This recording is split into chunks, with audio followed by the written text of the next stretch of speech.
Halos 2 araw na nga namin hindi napapandaw muli ang patanga. Pero hindi rin kami nag-e-expect na magkakaroon ito maraming huli dahil sa mga nakaraang pamamandaw namin ay kukunti lang ang amin na huli. Dito ay makikitang lumalabas na ang dalag. Ito lamang ang magandang huli ngayong pamamandaw na ito dahil maraming janitor fish ang pumasok sa patanga.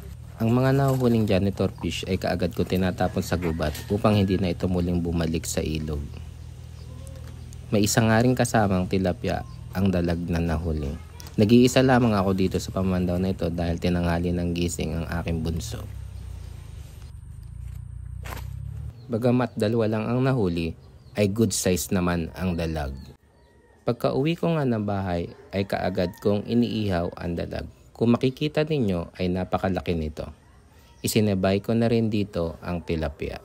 At dahil 2 nga lang aking iniihaw, ay sinamahan ko na rin ito ng 2 kamote. Kung makikita ninyo, talaga medyo malaki din ang dalag. Naisipan ko nga rin kumuha ng Indian Mango dito sa aming tabing bahay. Kung makikita ninyo, inaabot lamang namin dito ang bunga ng Indian dahil marami din talagang bunga. Sinamahan ko din ito ng ilang piraso ng kamatis dahil bagoong na may kalamansi ang aming gagawing sausawan. Habang binabantayan ko ang aking ihawin, ay inutay-utay ko na rin gayatin ang manggang aking kinuha kanina kasabay na rin ang mga kamatis. Kung mapapansin ninyo, hindi ganong kagulang ang manggang aking kinuha. Ito ay sa kadahilanan, mas gusto ko yung mangga na hindi magulang kapag ang sausawan ay bagoong, lalo na at kung uulamin namin ito. Meron na rin akong hinandang bagoong, sili at kalamansi. Bali 2 nga dito ang inihahanda kong sausawan na bagoong.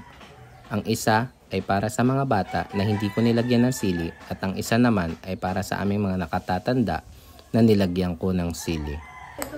At ayan na nga, akin na ngang inihahon ang aking mga inihaw at ready na ito para sa aming pananghalian. Kayo ba? Kumakain ba kayo ng ganitong klase ng inihaw tapos isasawsaw sa bagoong na may kalamansi with matching kamatis at mangga?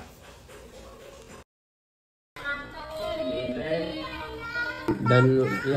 Hindi ka dalang janitor. Si Ate Ting din